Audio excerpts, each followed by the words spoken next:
All right, let's read chapter 2 and see what happens at Smuggler's Cove. It seemed to Wally, sitting on the steps beside Peter, that what he was looking at right now was life.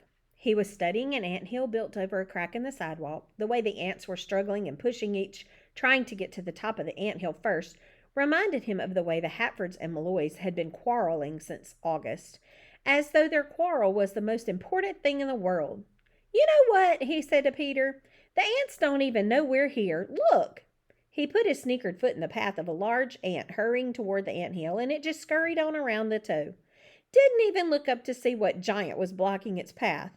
Didn't even know that the toe was attached to a foot, and the foot to a leg, and the leg to a body. Maybe it's nice to be an ant, he added. Someone could come along any minute and smash the ant hill, and they don't even know about it. They don't even worry because it never even crosses their minds. Peter got up and brought his foot down on the ant hill. Wally stared. Why did you do that? You said. I didn't tell you to step on it. You've killed them. Peter looked around. There's more, he said, and sat back down. Wally sighed. He couldn't help looking up at the sky just then, in case there was the slightest chance of a monstrous foot hanging over him and Peter.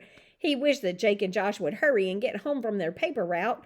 On a warm October Saturday like this, the battle with the Malloy girls seemed about as important as which ant got to the anthill first. And he, for one, was going to enjoy camping with his brothers, just 4 guys out in the woods by themselves. As much as he tried to forget them, however, his mind ran through the inventory of grievances against the girls. The way they had climbed onto the Hatford's roof one night when Mom and Dad were away and howled through the trap door. The way they had spied on the boys from the shed, tricked them into washing the Malloys' windows, and thrown Mom's chocolate chiffon cake in the river.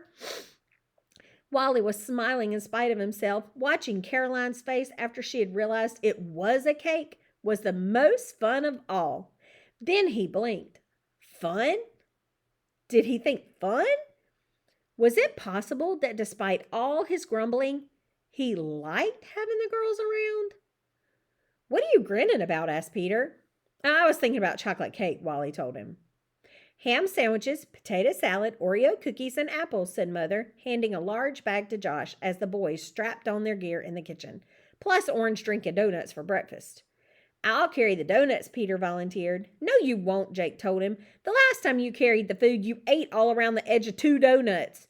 Who's got the water? I have, said Wally. Tent? Check, said Josh. Flashlight? Check, said Wally. I've got the corn chips, Peter told them. They were off. Not only did they not have to brush after eating, Wally thought as he went out the back gate with his brothers and headed down the alley, but they could stay up as late as they wanted and miss Sunday school tomorrow as well. The bedroll was snug and warm against his back, the leaves thick on the ground, and Wally decided he had never seen such a beautiful October as this one. He could hear the marching band on the college campus practicing for the homecoming parade the following weekend. Overhead, a hawk soared lazily, its wings not even moving. This was a time for eating your supper on a log, lying on your back under the stars, and dreaming about what you were going to be on Halloween. His left sneaker was sliding up and down on his heel, and Wally looked down to see his shoelace flopping about. He stopped and bent over to tie it, and then his eyes grew large. Staring backward between his legs, he saw, or he thought he saw, 3 figures with packs on their backs who looked all too familiar. As he stared, however, the 3 figures seemed to disappear into the trees on either side. Wally stood up and took a deep breath. And then, without even turning around, he caught up with Jake and Josh and Peter. Don't anybody look now. Don't stop or turn or anything. But we're being followed, he said. Peter's eyes were like 2 fried eggs and his back got all stiff as a broom. Who is it? Who's the worst you can think of, Wally said. A gorilla? Peter gulped. A motorcycle gang, said Josh, with chains wrapped around their fists. But Jake's face registered horror. Them, he whispered. Them, said Wally. But don't look. They don't know what we know. Who? Peter demanded. Peter, don't you turn around 1 second. Don't even glance back there or you're dead meat. You understand? Jake warned. Who is it? Peter cried. Robbers? A whomper, a weirdo, and a crazy, Wally answered. That was the nicknames they had given Eddie, Beth, and Caroline. Eddie for the way she could hit a ball, Beth for the kind of books she read, and Caroline for turning everything that ever happened to her into a movie.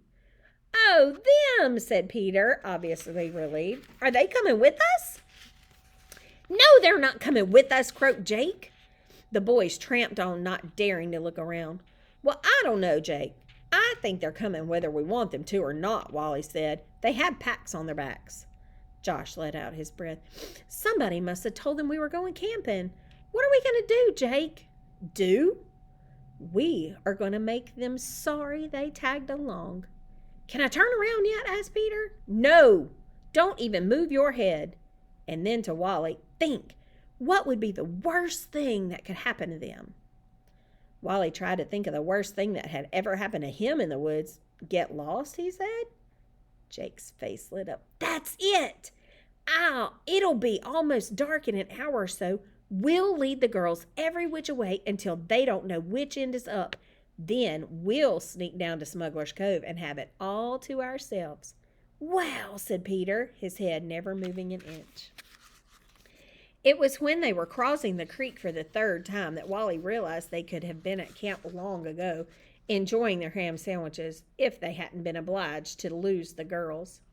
Every so often, he or his brothers would slip off into the bushes and wait just long enough to see the girls trailing far behind, and then the boys were off again, hoping to get them royally lost before dark closed in completely.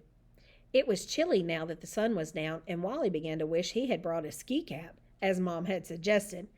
Fires were forbidden in the woods in the fall, but once they put up the tent and crawled inside their sleeping bags, they'd be okay. Wait a minute, he thought. They'd come all the way out here just so he could go to bed at 7 o'clock? If he was home, he would be watching TV until 11. We've lost them good, Jake whispered, coming through the bushes. They're so far back, they'll never catch up. Let's go to the cove and set up camp. Eager for dinner, the boys hurried through the trees in the direction of the river, and even though Wally's foot slipped once or twice in the mud along the bank, he didn't complain. The last quarter mile or so, he turned on the flashlight to see where they were going, and at last they reached the rocky inlet circled by pine trees where the Hatford and Benson boys used to camp summer after summer. Here the river lapped gently against the bank, and the crevices between the rocks looked deep and forbidding in the darkness. I'll bet old Caroline's bawling her eyes out right now, said Josh.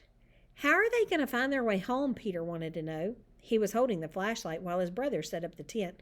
Ever so often he tired of holding it still and scanned the trees. Peter, the boys would yell. How are they going to get home? He asked. That's their problem. What are they going to eat? Peter asked worriedly. That's their problem too. Did we ask them to follow us out here? Not on your life. Inside the tent, it wasn't so bad. Not so cold, at least, just crowded. 4 boys in one little tent was 2 boys too many, but at least it was warmer that way. Wally didn't think he had ever tasted better ham sandwiches in his life. Thin sliced ham with yellow mustard on thick slabs of homemade bread. Big juicy apples, 1 carton of potato salad with onions and peppers, and a whole box of Oreo cookies to divide among them, not to mention the donuts and orange drink for breakfast. They all felt much better after they had eaten. This is the life, said Jake, stretching out as best he could in the sleeping bag. Remember the year the Bensons brought their fishing poles and we had fish for dinner? And the time a mole dug right up into the tent? And the way Bill Benson used to imitate an owl and Peter got scared? I did not. I knew it was Bill all the time. I wonder if they'll ever move back, Wally said, thinking of Bill, Danny, Steve, Tony, and Doug down in Georgia, having a Georgia peach for a teacher and a whole new state to explore. What if their father decided he liked teaching in Atlanta and wanted to stay? What if the Malloys decided they liked being in the Bensons' old house and bought it from them? It took a lot of fixing and rearranging to get all the sleeping bags squeezed into the pump tent. Everyone complained when Wally took off the sneaker that had got wet and muddy, so he put it back on again, right over his smelly sock. When they were settled down at last, Wally turned off the flashlight and put his hands under his head, staring up into the darkness of the tent. He was wedged between Peter and the left side of the tent, but he was warm at last and feeling really good with 7 Oreo cookies in his stomach. What did people do who had no brothers? What if he had been born into a family of girls? 3 Malloy girls! It was a thought too awful to think.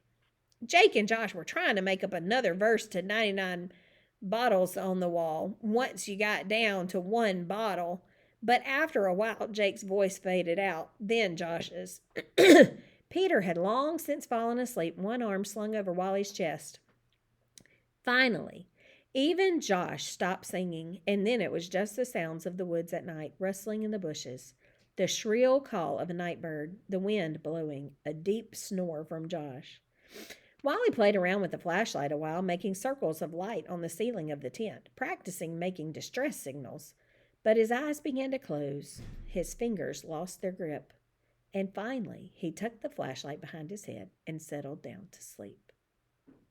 He didn't know when he awakened whether he had been asleep only a few minutes or an hour, but he felt something moving along his side.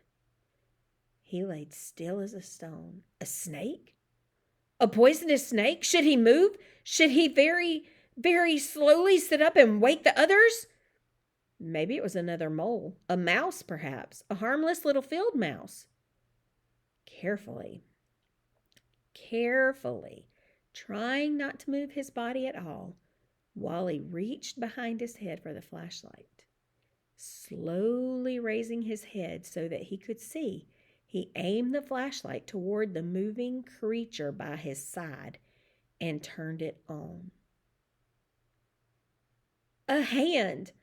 A human hand! Wally yelled.